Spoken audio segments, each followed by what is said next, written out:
Hello, Fish Faithful, and welcome to Marlins Daily here on the Fan Art Sports Network. I am your host, Kurt Semder. I want to start today by thanking everybody who took the time to watch our debut episode yesterday on YouTube.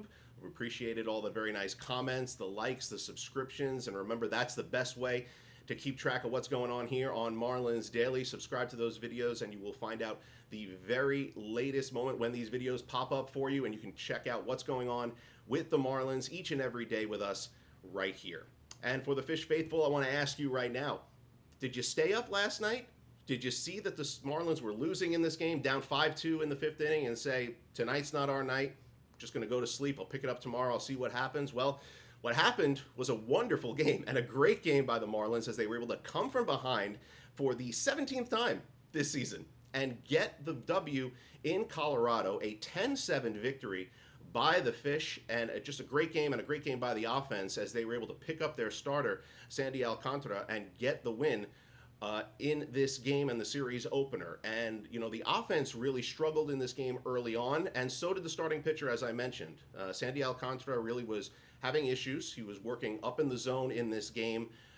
Didn't really have his best stuff and his best command of his pitches. He mentioned that the altitude really gave him a hard time, whether it be the grip of the baseball, whether his breathing. He was just having difficulty getting the ball to go where he wanted it to go. He figured it out, though, later in the start, started working lower in the zone, got some big strikeouts, and kept Miami in this game. And that was big because in the fifth inning, they really came through. Otto Lopez led off the inning with a big home run to make things 5-3. And that's when Clayton McCullough made a big decision, deciding to pinch hit for Leo Jimenez, who had driven in 2 runs earlier in the game. He put Griffin Conine up at bat with 2 runners on. And I got to admit, when I saw this happening, I didn't love the decision. I thought maybe it was a little bit early to kind of go to their, go to where they needed, go to their bullpen.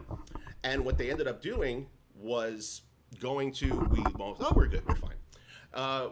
What they ended up happening here, Conine coming up, and he came through big.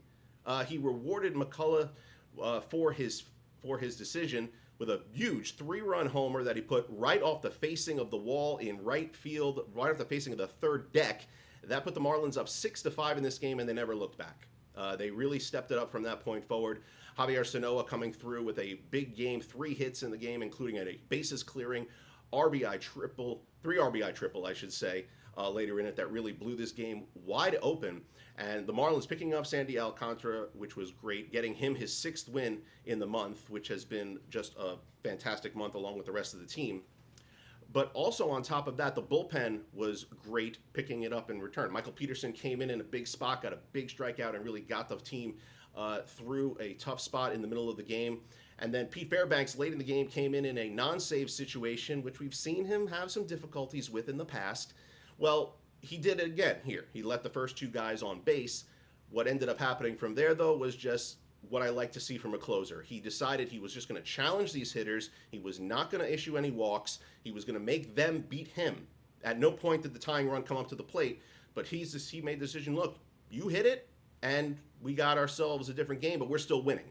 And no more was that evident than when he faced off with Hunter Goodman, the Rockies catcher, who has a lot of power, a lot of pop. He fired one right down the middle and beat him with his fastball, beat him with his best pitch, and it turned out to be exactly what the Marlins needed as they get the big win in Colorado. I mean, what a game. I mean, they've won 9 of 11 now. This team is just rolling. You can see the confidence building in each and every win, and it takes us to what has just been a franchise best month. 19 wins in the month of June. That ties the record for the team that they set in 2023. You don't just win 19 wins in a month, 19 games in a month by accident. But a great job by them. They're off to their 3rd best start in franchise history. The previous 2, the Marlins won the World Series, 97. So, I mean, this is good stuff. I don't know if that's going to happen again this time, but if you can keep this going, why not? They've been just wonderful. They've been led by their starting pitching, as we've mentioned. Sandy Alcantara, as I said, 6 wins in the month of June.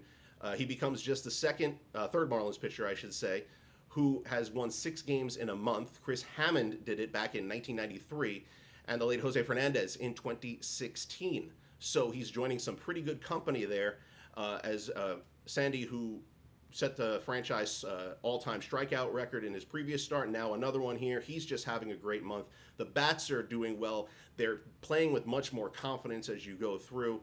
And as everything starts to click for the Marlins, you take a look at the standings where at the beginning of the month things did not look great. They were much closer to the bottom of the division. Now they're sitting in third place, 5.5 games behind the Braves, and in contention for the first division title that the team has ever won. I mean, it's amazing even saying it, but it's the truth. They're sitting there and they've been playing so well, and if they can just kind of keep this going as they make their way through and towards, I mean, who knows what's going to happen here for the rest of the summer. And that brings us to the trade deadline, which is coming up ahead. And I mentioned Sandy's name has come up time and time again. I want to know what you think the team should do here. Should they be buyers or sellers at the deadline? Let me know in the comments what you think. We'll be talking about that later in the week as we make our way through this road trip, which again will continue in Colorado as the Fish are trying to just keep this all going and keep this win streak going and keep playing well. This month of June, one day left in it. See if they can keep things going and keep things moving well. As we go towards the middle of the summer, though, that takes us to the All-Star Game. And I was thinking about the All-Star Game today and thinking about the voting, because I took a look at what was kind of going on there with the team, and the Marlins didn't really get anybody to be any of those finalists there, and they got some guys who were deserving. And I was thinking back to All-Star voting and how things used to be.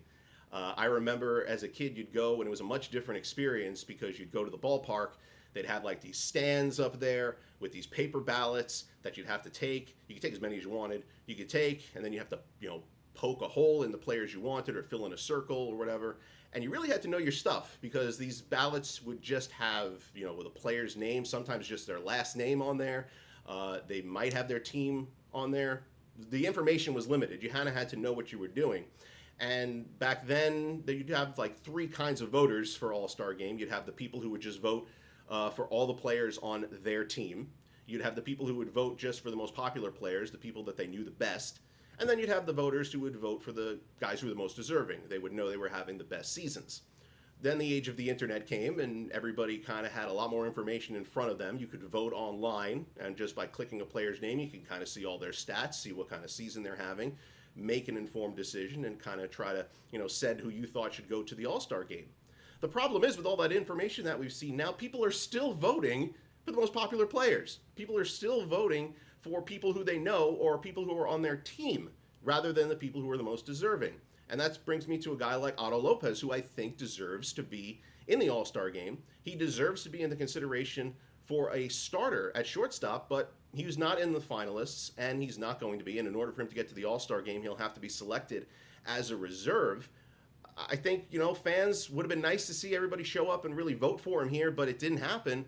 And around baseball, it was the National League. You look at it, it's all Dodgers, Braves, and Phillies. I mean, it's the fan bases that showed up and made the vote. And I think you needed to see more votes for Marlins players, especially for a guy like Lopez, who leads the National League in batting average and is having a wonderful season. Somebody who definitely deserves to represent the team at the All-Star Game. And I don't think he should be the only one. I mean, Max Meyer should be there too. He hasn't lost a game yet this season. He's pitching great. I don't see any reason why he shouldn't be one of the All-Stars unless you just run out of spots. But it could be the first time in quite some time that the Marlins have more than one All-Star representing the team in the game. And I think that would be just wonderful if they can make that happen and see if they can send more than one of the Fish over there to the Midsummer Classic. Well, the Marlins now are going to be taking on the Rockies for their second game of the series. They're going to send Yuri Perez to the mound as they look to close out the month of June with another win.